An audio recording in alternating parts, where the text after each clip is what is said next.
We are a nation of believers.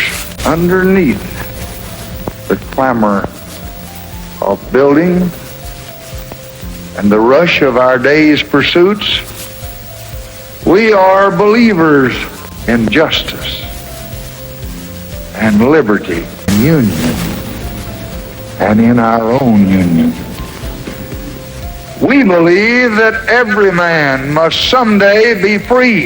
My fellow countrymen, on this occasion, the oath I have taken before you and before God is not mine alone, but ours together.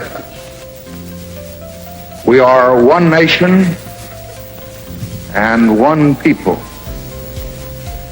Our fate as a nation and our future as a people rests not upon one citizen,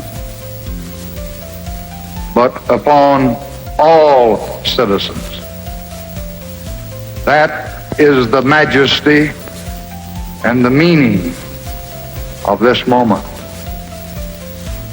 For every generation, there is a destiny. For some, history decides for this generation, the choice must be our own. Even now, a rocket moves toward Mars. It reminds us that the world will not be the same for our children or even for ourselves in a short span of years. The next man to stand here will look out on a scene that is, because ours is a time of change. Rapid and fantastic change, bearing the secrets of nature, multiplying the nations, placing in uncertain hands new weapons for mastery and destruction, shaking old values and uprooting old ways. Our destiny in the midst of change will rest on the unchanged character of our people and on their faith. They came here, the exile and the stranger, brave but frightened, to find a place where a man could be his own man. They made a covenant with this land, conceived in justice, written in liberty, bound in union. It was meant one day to inspire the hopes of all mankind, and it binds us still.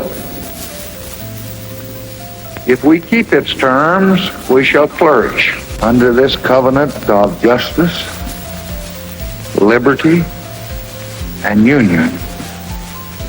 We have become a nation, prosperous, great,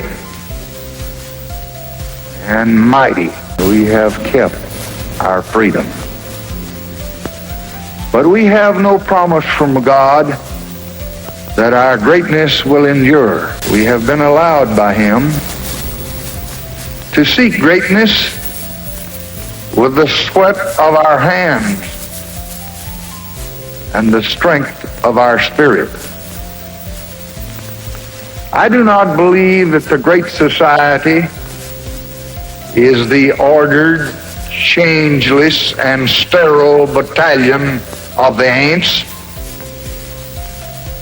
It is the excitement of becoming, always becoming, trying, probing, falling, resting, and trying again and always gaining. In each generation,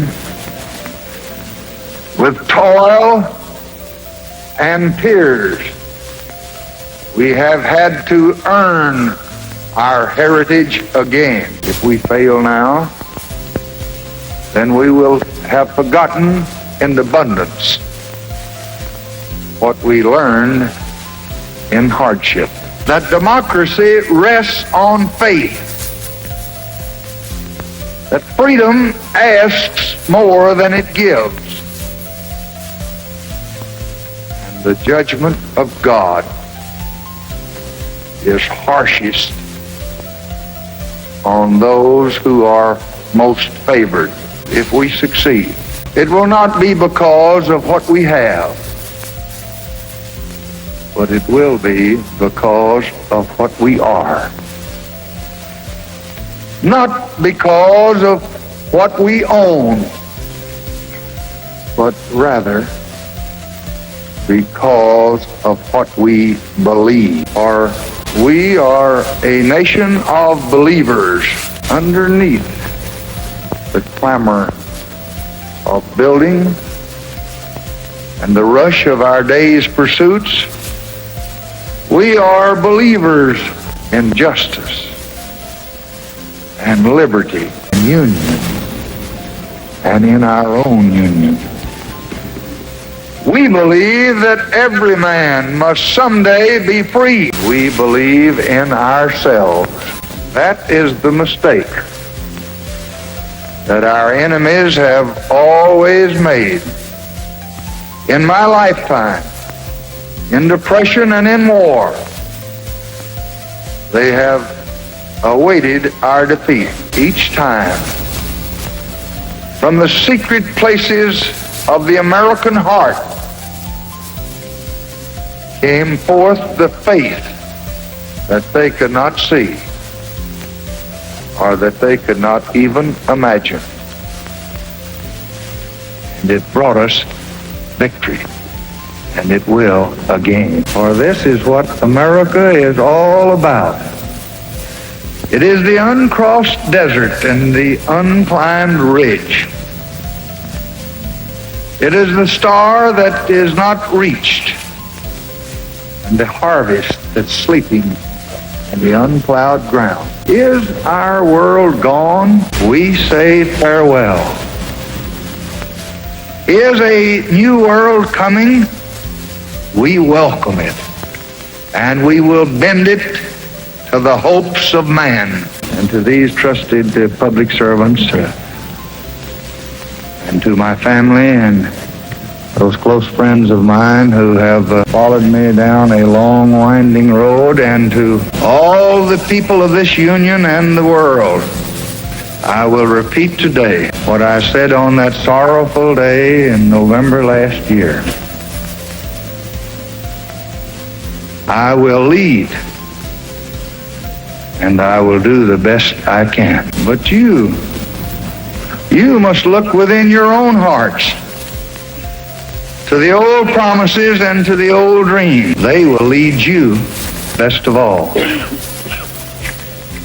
For myself, I ask only in the words of an ancient leader, give me now wisdom and knowledge that I may go out and come in before this people. For who can judge this?